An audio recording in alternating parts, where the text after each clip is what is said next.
My name is Kyle Davis, and I'm running for state senate. I grew up in Lexington, Massachusetts, with an amazing mixed family with 2 moms, multiple religions, and mixed heritage. Coming to age as an openly gay man was radicalizing. Traveling across the country as a struggling musician and working as a waiter and Grubhub driver to pay the bills was an incredible experience that allowed me to meet all different kinds of people. But it also made me realize that people deserve so much more. I met so many other gig workers and families that were working themselves to death, but were still trapped in a cycle of poverty. Most importantly, I learned that poverty is a policy choice, a choice made by politicians that take money from Wall Street, insurance companies, and big real estate in exchange for their support for corporate subsidies and opposition to Medicare for all and housing as a human right. Here in our district, our leaders are allowing for the development of a power plant that will emit 50,000 tons of carbon into the atmosphere every year. And their lack of response to the COVID-fueled housing crisis has left thousands of families at risk of eviction. I won't be taking a penny from corporations or special interests.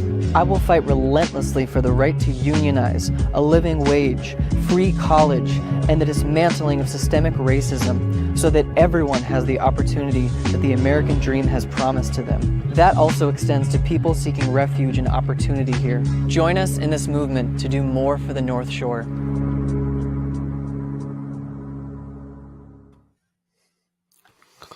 Welcome, we're live. Mike Crawford, Young Jerks. Got a special guest. Kyle Davis is a young man running for Massachusetts State Senate. You can find him on Twitter and Facebook and his website at Kyle Davis for MA. What's up, Kyle? Hey, thank you so much, Mike, for having me. Thanks for coming on. You're going to be on the ballot, right? Is that right? In September? Is that? Yep. We, as of 2 weeks ago, we are officially on the ballot for September 6th. September 6th is the big, and I could tell you're probably running in Salem from, I could tell from the video there was, you're pretty close to where I'm at, actually. Yeah. I could see the Salem power plant in downtown Salem. Where else are you running? In Danvers as well? Yeah, Danvers. So I live in Danvers, and the district is the 2nd Essex district. So that's Salem, Danvers, Peabody, and Beverly. Excellent. Yep. I know that area very well. Not my town, but very close. So you're, right off the top in your campaign video, I see the Salem Harbor Power Station. So is that correct? Is that part of your campaign? It's the Peabody Peaker plant, actually. Okay. But the campaign is all about protesting and fighting against these big power plants and dirty energy projects all over the district, all over the state and the country as well. But that one in particular is the one that I mentioned in the video because it's been under construction during the timeline of this campaign, which is kind of incredible because from the beginning I knew that I wanted my campaign to be a lot about the climate crisis. And then to have that project kind of being underway has been very interesting. It's been obviously something that we don't want to see. And it's also been kind of a way to mobilize people because there's so many in Peabody, especially because they'll be breathing that poisonous air the most. That we've been able to communicate with as well in terms of our campaign. So tell me about this PD plant, because I've just been hearing about it in the local paper too, and some of the local Facebook groups. What is it? Is it an energy plant? What are they proposing? I don't know. Pretend our audience doesn't know anything about this too, because a lot of people don't. What is it? Well, that's the thing. I'm sure a lot of people in your audience don't know about it because they've been kind of pushing it through with no transparency, kind of doing a lot of this in the dark. Some kind of local activists found out about the plant, and we were kind of demanding to know some answers. I actually wrote an op-ed that was in a local Danvers paper about how kind of scary the lack of transparency has been when it comes to this. We don't know who voted for it. We don't know if there was a vote in the legislature. Massachusetts is one of the least transparent states when it comes to those things. And it was only this past summer when they finally allowed residents who have been, kind of demanding answers for a long time. They held kind of a town hall, um, and even that, I went to it, of course, and they had this method that was kind of to filibuster all night. And we were told that we could ask questions, but we weren't able to until, very late at night. And most people had to leave before then. It wasn't anywhere online. And then obviously everyone that came to it was vehemently opposed to this idea, because of course we need clean energy. This is not the time, according to the scientists, when we should be creating new dirty energy plants. And then shortly after this town hall, it was announced that they're continuing with this project. And like I say in the video, 50,000 tons of carbon they're permitted to emit every single year. And what about the city of Peabody? Are they supporting this? The city councilors? Yes and no. There's been a few people that have been vocally against it. But again, the whole project is just kind of shrouded in this mystery where if people are saying that they're against it, we don't know whether to take their word for it or not, because we don't know how this was approved in the first place. Right.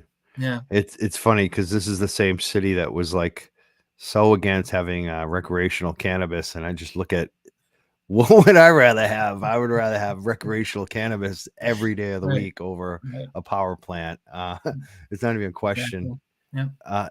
So we're with Kyle Davis. He's running for Massachusetts State Senate in the city of Peabody and Danvers and Beverly and in Salem, right? In those Yes, that's correct. You got it. 3 cities in one town, Yep. which I know very well. This is like my roots. All those towns actually Yeah. and cities, but so one of the things that I've noted, which it seems like we have quite a bit in common actually, from the music scene, the local music scene, to this right here, app-based drivers. I used to be one of them, Yeah. and I got a big payout from this is like way back before, like Oh wow. really, kind of before like the Uber Eats craze and all that stuff. But Mhm. I think the local company I work for actually got bought by Uber Eats because I tried to look them up. But it's funny, but like basically at one point I was getting screwed over like a lot of drivers are. Wow. And the federal government came in. It was Obama's Department of Labor, Mhm. and said, "Dude, does anyone on the shift here want to talk to us about how you guys are getting paid?" And I was like, "Yeah, I do." And I was so excited to talk to her. And next thing I know, like a month later, we all had checks, nice checks, because we weren't paid right. We were getting Yeah. ripped off by our employer, and I think a lot of that is going on. And I think, unfortunately, after Obama, it went back to the way it used to be with the Department Right. of Labor not doing anything. It's really up to the states to get people paid, unfortunately. Right. I'm hoping Biden does something here, because I think a Yeah. lot of gig workers do get ripped off. They don't get paid minimum wage even. You were an app driver as well, it sounds like. What do Yep. you think about this ballot initiative, Massachusetts app-based drivers as contractors and labor policies initiative 2022, that's going to be on the ballot? Yeah, from the beginning, especially with my experience being a Uber driver, Lyft driver, Grubhub, I did every single one of them, I think, Lyft, DoorDash. And I think it's absolutely essential that these workers are employees rather than independent contractors. In my opinion, is just a clear skirting around labor law. Um, so and I actually saw a commercial on, I think it was a couple nights ago, just recently, about the ballot initiative. And of course, it was just so manipulative. I also saw them at Market Basket when I was there collecting signatures, um, you know, trying to make it seem like workers, oh, they really want to be independent contractors because there's so much more freedom. Um, you know, but with that, the end of the sentence is freedom from benefits and freedom from, being treated with the dignity that they deserve as workers. It's funny because I know that there are some gig workers that do work for those companies that actually do like the freedom and flexibility of working their own schedule when they want to, which I used to like when I did that work too. But if you're full time, it's show me the money. I mean, more than anything else, and you're not getting the money half the time when you're full time at these places. I could understand people who are just looking to supplement, or they have kids and they only can work a few hours a day. That's totally understandable. Yeah, You might like it the way it's set up now, but for a lot of people, it's just very abusive, and it's not. exactly. It's much Yeah, preferable to have benefits, and to have the protections right, to make sure that you're being paid properly. I mean, right, that's the number one, which it seems like a lot of times when you're an app contract driver, you get screwed. The company never gets screwed. It's always right. the driver. And that's what I noticed in that. Did you notice that quite a bit too? Yeah, absolutely. And look, there's a lot of jobs that offer a lot of flexibility. I mean, I'm a waiter now. I work at a restaurant where it's very easy for me to say, and I've needed to, with this campaign, these are the days and hours that I can do. These are the ones that I can't. It's easy for me to switch with another waiter for a particular shift. And I'm an employee. So the idea that it's kind of either or, either you're totally beholden to the hours we want you to work, or we're going to skirt around labor law and treat you as an independent contractor. It's just BS. That they can do both. These are very That's a, profitable companies. They can do both. that's a great point, because Yeah. I also was, worked in waiter and bartender, and it's the same type of industry as the shift, tip driver. It's the same thing, and they could easily make you an employee. You could still have all that flexibility. There's no question, because they need people to work Yeah. those jobs all the time. Yeah. So that's the key. They're not going to be, cracking you as long as you show up. Yeah, right. And hey, there's a whole host of issues when it comes to, the restaurant industry as well. I believe now that we're paid $5.50 an hour, plus tips, of course. But I'm, totally opposed that system. I think, the restaurant should absolutely be paying their employees the full, minimum wage at least. And the minimum wage really isn't a livable wage. We see through that tip system that, especially women in the industry, there's a lot of sexual harassment that goes on between them and the guests. And I think that the system of tipping almost kind of eggs that on. We've seen in other states where once they get rid of that system, in California, they have $15 an hour plus tips. And you saw the rate of reported sexual harassment just plummet. It's kind of incredible. So, but the bottom line that I try to stress is, look, I've been a waiter, I've been, a rideshare driver. So I think that's another kind of experience that doesn't often get talked about enough. A lot of people, and I'm sure my opponent, are going to talk about my lack of political experience. But I look at Beacon Hill and I see a lot of people that have never had working class experience. And I think that's a really important point as well. Oh, I'm glad you brought that up. Yeah. Are you a renter? I actually live at home. I cannot Okay, so afford a that's rent. a different. That's another different category. I mean, that's a perfect example, because Yeah. we've had a lot of interviews with people running for office and politicians who have been elected, and oftentimes, like, we'll look at the city of Cambridge, where one of the city councilors pointed out at one, or at when it was Somerville actually, and one of the city councilors that was like a sitting city councilor pointed out that he was having a hard time renting. He Right. was trying to stay in the district and find a new place. He was searching for a new place while he was an incumbent city councilor, and that he was the poorest city councilor. He was the only Mhm. one that was renting.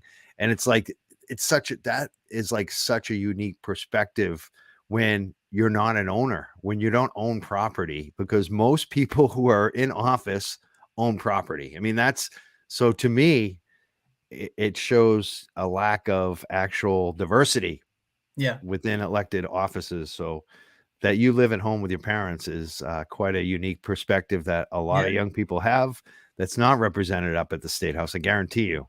Yeah, exactly. I'm 26. I live with my moms and my sister. And that's, something that not everyone likes to, say up front because, it's a position that a lot of us don't want to be in. But that's what the economy is right now. You know, and my story is a little bit more unique because, you know, like we discussed, and I said in my video, I started out in music and then I moved, you know, around a bit and I wanted to, you know, focus more on politics.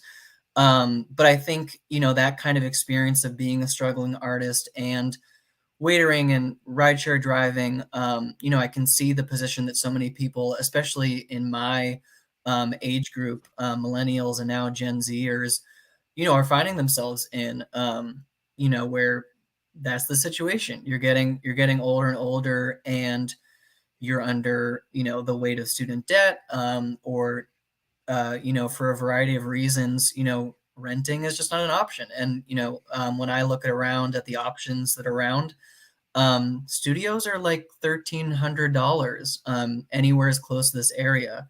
Um, you know, so it's something that I technically probably could afford, um, but it's a waste of money. No one likes to, you know, you're kind of burning that every single month. And if you wanted to be saving up to buy a house, you know, as a lot of people have as their kind of, you know, 5 or 10 year plans, you know, rent and then save the extra money to buy the house. Um, as the apartment, you know, rental rates keep, you know, being inflated, that becomes less and less of an option. Because if you're spending all of your money on rent, well, then you're not saving any for that, you know, 5, 10 year plan. So we've got to make, um, you know, pathways that are actually plausible for people. That's the next question we're going to have. How do we create more affordable housing, whether it's rentals or for first-time home buyers, for younger people especially? You know, Yeah, and my girlfriend's son just got engaged, and you know they're talking about properties and things, and it's really difficult for yeah, young people who make good money like that, are doing everything correctly, saving money. It's just like it's crazy out there right now. What do we do yeah, for younger people to keep them? Because we're losing people. I know that we're losing people every single month that are like I look at a lot of people my age who have left the area, and they keep, right. even whether it's even just moving from the North Shore to Worcester, at closest, or moving to another state, which is more often the case. What do we do to keep people? How do we keep things more affordable? Yeah, so I think it's multi-pronged for sure. I think, you know, anyone that wants to, you know, develop in this district or in this state, they have to get permission to do that. So I think it's a matter of, you know, how we're prioritizing people. Once we start prioritizing working people and working families over big landlords and big developers, I think that's how we do it. There's a lot of developers that have kind of been allowed to, you know, operate with the promise that they're going to be creating affordable housing.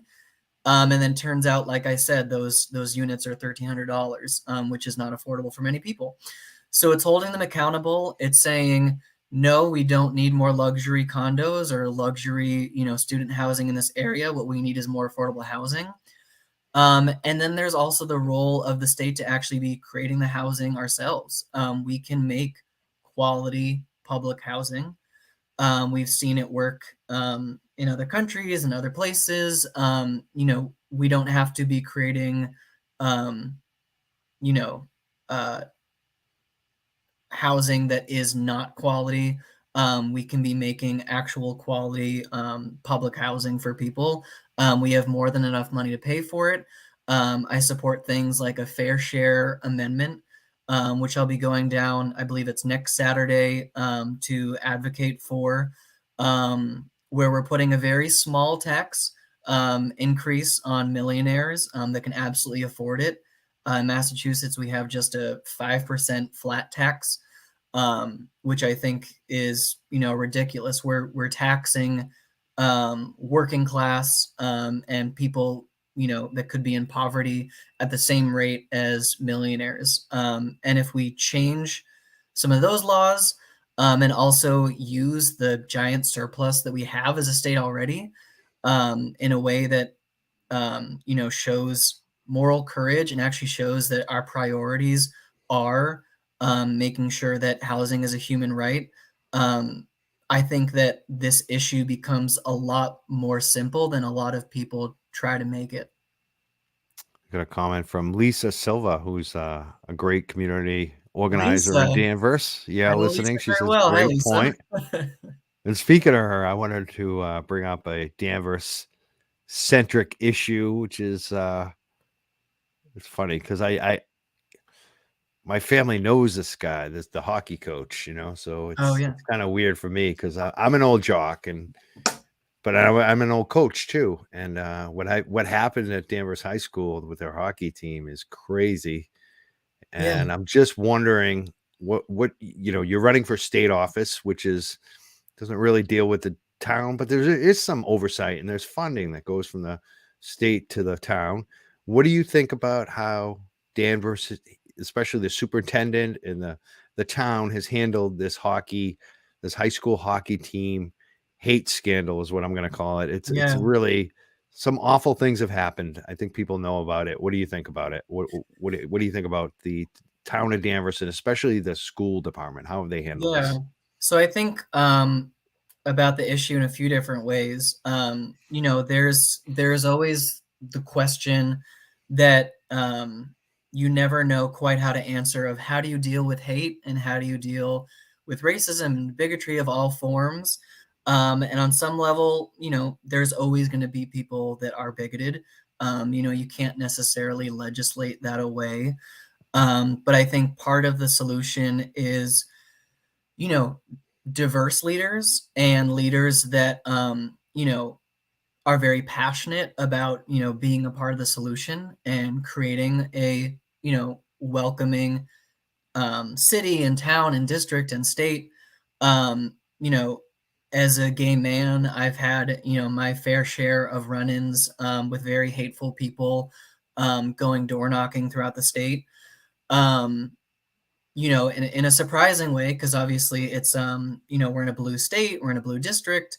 Salem especially, not only went overwhelmingly for Biden, but went overwhelmingly for Bernie in the primary. So we're dealing with an area that is very progressive.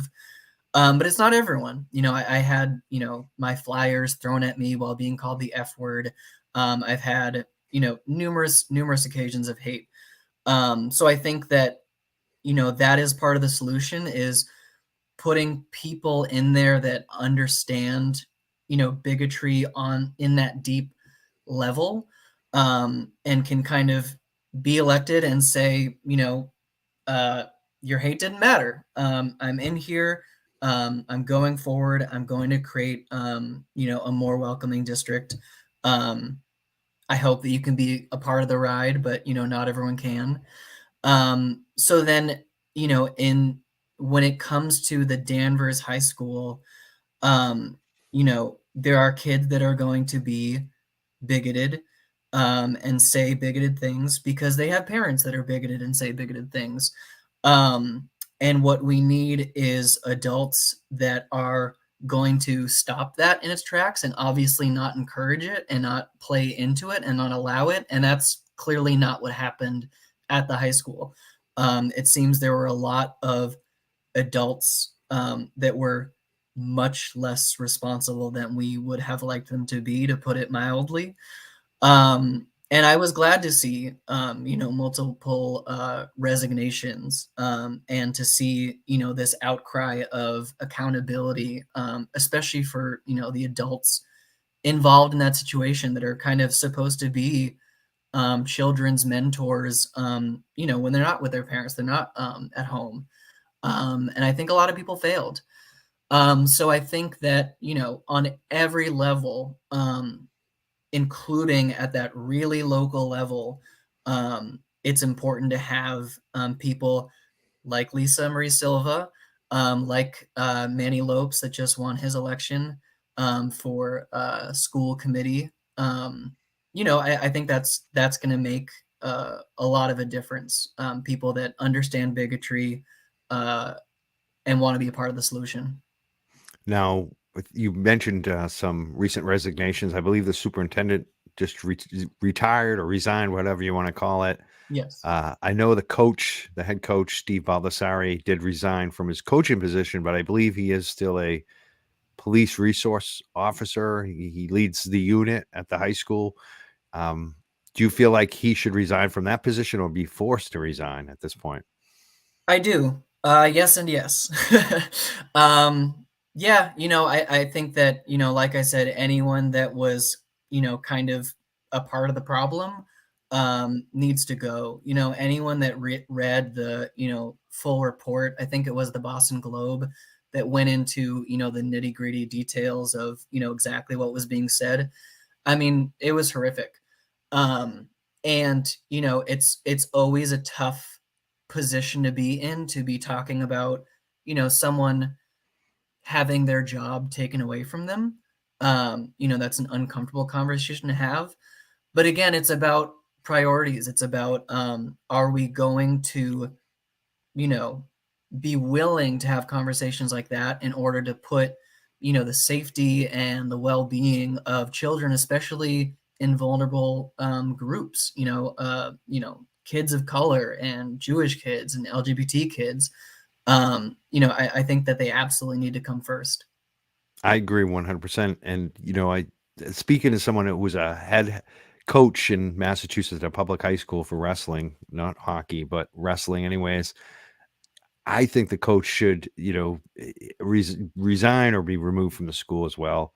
I know he resigned from his head coaching position, and I will say, like, I heard through people I know that knew him back in the day that he was a good guy, and Mhm. I've heard other people in the community say maybe he's not so good of a guy, so I've heard differing accounts, and I am a jock and all that, and I feel kind of terrible for the guy, but it happened on his watch, and Mhm. to me, something has to happen. Like he has to pay the price, like just to make people in the school feel safe. I feel like, and to feel like it's being dealt with. Like you can't just someone's head's got to roll. Like it's a totally. I think he needs to go, and I Yeah. think he had to know. Like this stuff was so horrific. He knew he was the high school hockey star at this school. I think this stuff was going on when he was in school, so he knew about it. Like there's no way he didn't know about it. As coach knows everything. And I if he didn't, there's something wrong there too. But I think he definitely knew about it.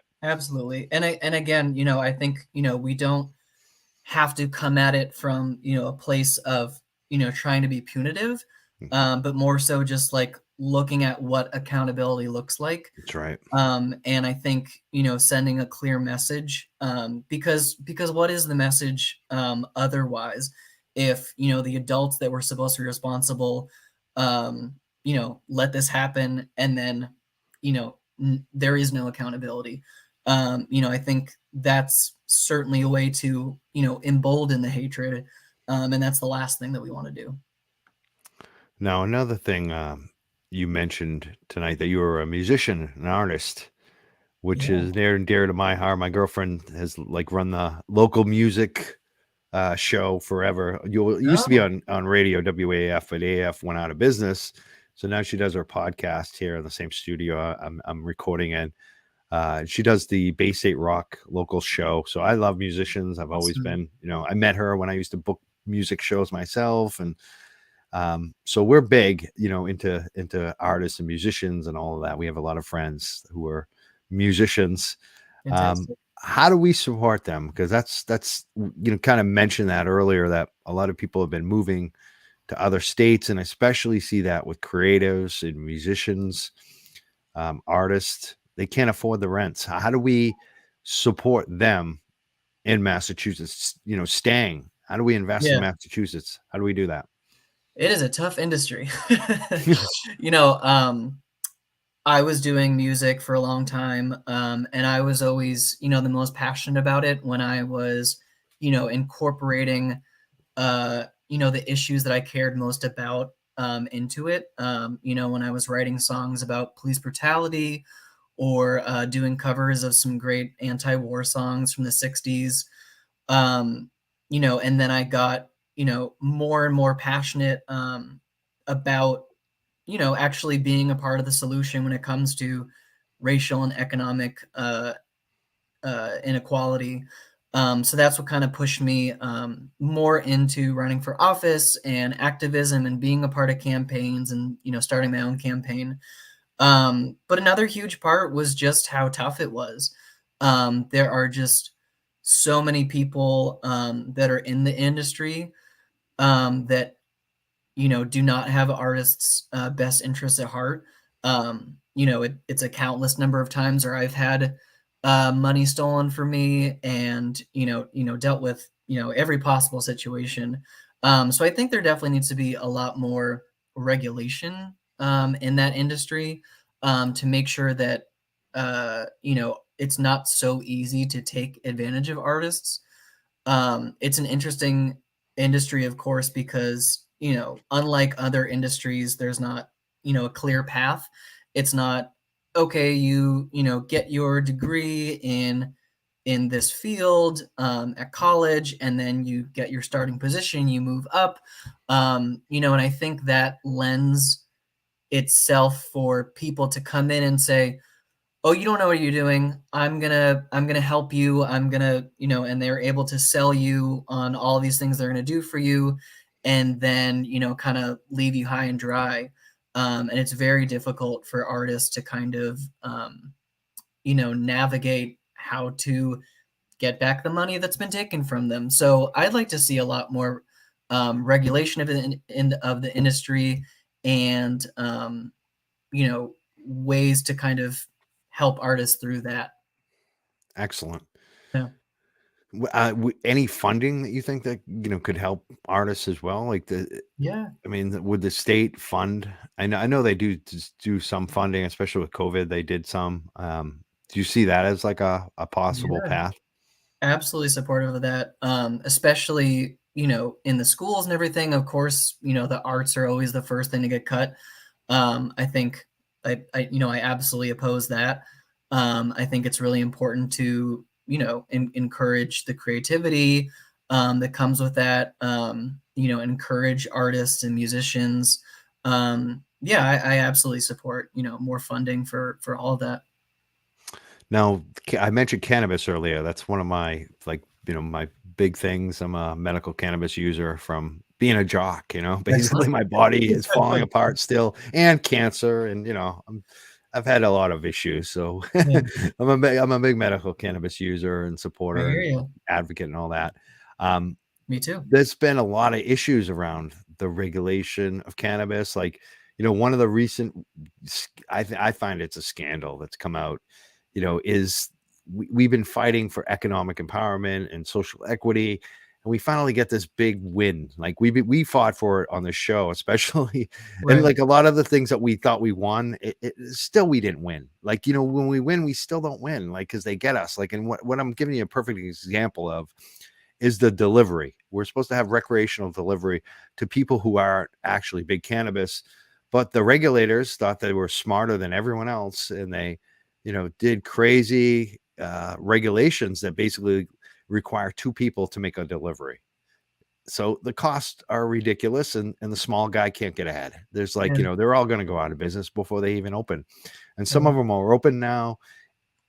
Would you be someone that would help us like roll back some of the crazy regulations that are just killing people, especially the small business owners in this industry, in the industry? Absolutely. Yeah, for sure. As far as weed, as far as, honestly, any other drugs, I don't think it's, the government's business at all to be telling people what they can put in their body. I think that it would be a much more valuable use of our time to be investing in rehab facilities and mental health care, for people that are, suffering from addiction. Obviously, with weed, it's not as relevant. It's very unlikely for people to be suffering from addiction from marijuana. But yeah, I mean, who could have guessed that the government would prioritize big business and big industry, even when doing something somewhat good. Um, I say sarcastically, because Of we course know they that. would. Yeah, Yeah, of yeah. course. I mean, Who yeah. would have seen this coming? Right. So yeah, I mean, I could show you videos from like 2007 where we were like, what's this going to cost? That was my first thing. My first testimony in front of the DPH. That was who was running it then. What's this going to cost the patients? Right. From 2007 till now, that is the question that's been, Right. what is a second driver cost? In this case, it's the consumer, but a lot of times the consumer is still a patient. Yeah. So like, it's the regulations cost us, and it's Right. usually helping the big guys. It's just ridiculous.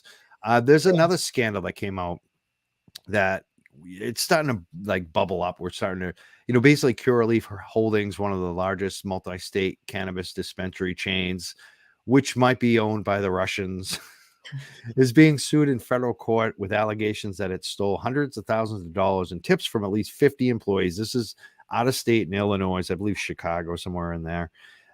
We have heard the same activity has happened with other Massachusetts cannabis brands. Wow. Would you be like, raising hell on stuff like Yeah.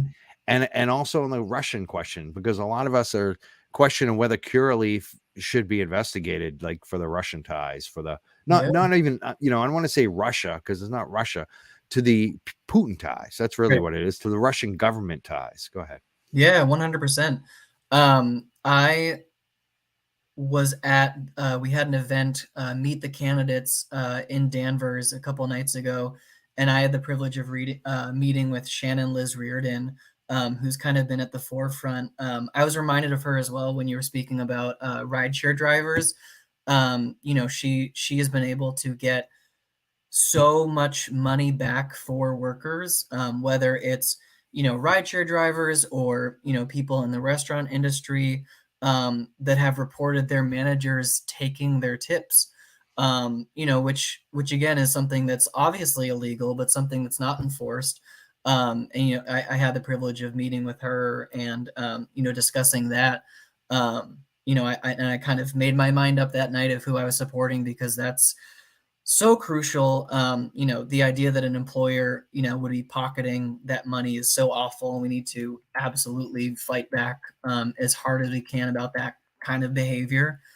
And as far as the kind of cannabis rollout as well, obviously, something that I would really support, and most progressives, would say if we were kind of behind the rollout, would, be prioritizing, the disproportionately people of color who have had to serve jail time for, a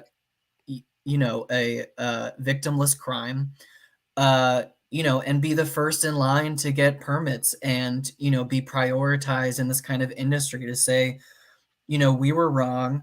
Go ahead, make your money. It's the least we can do. And, in terms of regulations and all of that, make sure that they are to benefit the people that are, a small business owners and, trying to make a little bit of profit to support themselves in this industry, when they have been, so wrongly punished for. Awesome. I want to make another point about that, about people who have been arrested for cannabis, because a lot of us, like myself, I was arrested for cannabis, and it really did cost me, a career. Basically, it cost me a lot of money back before decrim. And I'm never going to benefit from that because I'm not going into the business of cannabis. Most of us, who You are don't have arrested, Russian ties. You're not friends with John Boehner. yeah, but some, this activist who's a leader in the New Jersey, Pennsylvania area, nationally too, Chris Goldstein, he works a lot with Normal, someone I know for 20 years on this. He brought up he was also arrested, and his was more of a public protest on federal land. He did quite a thing. Actually, I don't even know. Yeah, no, yeah, he did get arrested. That's right. But anyways, he brought up the point to help folks like us who aren't even, we don't want to be in the industry. We don't want to be in the cannabis industry. We're cannabis advocates that use cannabis. But what we would like to see is tax-free cannabis for us. Yeah. You want to help the most people. Like, let's not have, I should be able to fill out a form with the state of Massachusetts and say, I was arrested on this day. It was actually on my birthday, so I remember the date. I got the date right here. Blah, blah, blah. And I have a card that says I have the right to tax-free cannabis because I was arrested and I suffered. So now you guys are making it up to me. and I don't have to pay for the recreational tax. That would be a Yeah. good way to help a lot of people. What do you think about that? I absolutely agree. And I see your tax-free cannabis, and I raise you, an end to all regressive taxes. I think that, when we're putting taxes on things like cigarettes or alcohol or, marijuana, um, and especially like tolls and things when driving, bus fares, I think that's the wrong way entirely of going about creating money for the state to use. I think that you're disproportionately hurting lower income people. The very people that do not need another thing hurting them. That's not where we should be raising our funds from. And again, like I said earlier, the 5% flat tax that millionaires are able to get away with, the very low corporate tax rate, the lack of taxes on real estate, and I could go on and on. There's so much opportunity to actually be getting funds from those that actually have it and that can actually afford to pay it, that we're not taking full advantage of. So yeah, I say get rid of all regressive taxes. Wow. Yeah. Awesome. So Kyle Davis for state senate is who we're talking to. It's at Kyle Davis for MA. You can find him on Twitter, Facebook. You have a website, Twitter. I don't even know what I'm saying right now. You have a website, KyleDavisForMA.com, right? Yep. Yep. Okay. And then the Kyle Davis for MA is Facebook, Twitter, and Instagram. Thank you. Yeah. I knew I'd get it out. And we also pretty had good. an update too from Lisa Silva. She said he is being reassigned. So apparently the police officer, the resource officer, the hockey coach is being reassigned from Danvers High School, which is good. So I Gotcha. guess he doesn't have to lose his job, but he just has to get out of the high school.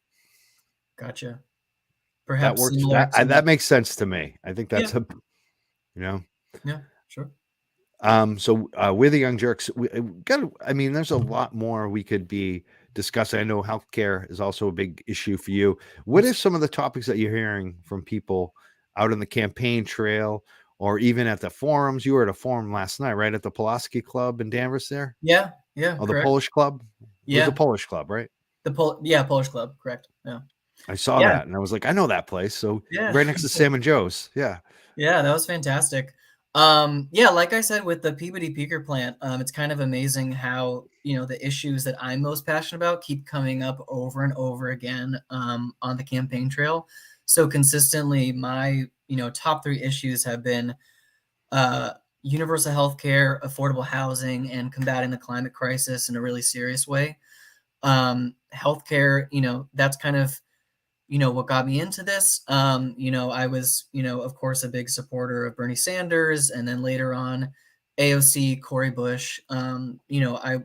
I've said a lot about how, especially the latter two, have kind of inspired me as someone who, is just a struggling artist, just a waiter, to stand up and run for something because I'm passionate about the issues. Because AOC, just a bartender, Cory Bush was just a single mother, an activist, fighting out there for what's right. So they've been, huge inspirations for me, and then, led me into activism for a single payer system, Medicare for all, and now for Massachusetts. We have a bill. We just need more people at Beacon Hill that are supportive of it and will actually vote yes on it. What So is that bill? What is that? yeah, The Mass bill. What is that? so it's Medicare for all for Massachusetts. It's essentially the bill that Bernie Sanders and Pramila Jayapal have proposed at the national level for the state of Massachusetts. So getting rid of premiums, co-pays, deductibles, covering the over 200,000 people across the state that are uninsured, and making it illegal for private insurance companies to do duplicative care. So we'd be all funded under a state system. The state would be the payer. And we have a decent amount of support. We just kind of need a few more senators and Let me get this straight because Yeah. I haven't heard enough about this, Oh, honestly. okay. Like I hear about it on the national, which is, awesome. And Yeah. I would love to see it happen. I kind of like on the national level, like just Medicare opt-in, where people, if they want to, I understand the Bernie people want to Right. go a little further, but I think the opt-in is great and good enough. But Yeah. how would this work in Massachusetts? Massachusetts would basically get rid of the insurance companies? Because I like this. This sounds really good. Tell me, is that Yeah. what I'm hearing? Essentially, so they wouldn't be able to do duplicative care. So an insurance company still wanted to cover, plastic surgery or non-necessary medical, elective procedures. They still could. But in terms of seeing your doctor, getting dental care, getting eye, vision, hearing taken care of, you would go in, you would get the care that you need, you would walk out, and this would be paid for by taxes. And the best part about it is it's actually cheaper than our current system in Massachusetts. It would save the state $8 billion because there are a lot of hidden fees in our current system that a lot of people don't kind of take into consideration. We're essentially a system that's taking care of, middle to lower income people in our emergency rooms, which is the most expensive way to care for people. Of course, people aren't getting their preventative care because they can't afford, the out-of-pocket expenses. They're waiting until they have a condition that is so severe that they need to go to an urgent care or get an ambulance. And that's incredibly expensive for the state. It's also very expensive when we're having to cover funeral expenses for people that are dying because they're not able to get the care that they need. There's just so many ways that we can save money. And by not actually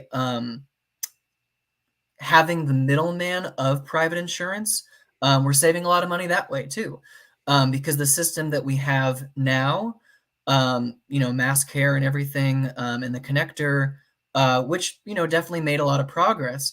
But what we're doing is a lot of money that's going into that system is being used to pay the insurance companies and pay, the health care CEOs, health insurance CEOs. So we'd be cutting out the middleman and actually putting that money towards care. Actually, another question. Sports betting is like a big topic right now in Massachusetts, whether Really? the governor is going to pass it and, whether the state house, where would you be on? Would you support something like that? Yes or no? Yeah. Yeah. People want to bet on sports. I don't have a problem with that. Any worries about the ramifications of people, Yeah. Yes and no. I mean, I think I kind of see it similar to, the drug issue, where, obviously, people can suffer from addictions, whether that's mental or physical. But I don't know that it's necessarily the government's, place to be kind of saying, no, you can't engage in that behavior. I'd rather see us, again, investing in mental health care, so that if there are individuals that have addictive personalities, and leaving that kind of up to the mental health care specialists, there's I think there's always kind of underlying reasons why um, people kind of engage in behaviors that are unhealthy like that. Not that betting overall or in general is unhealthy, but it can be for some people.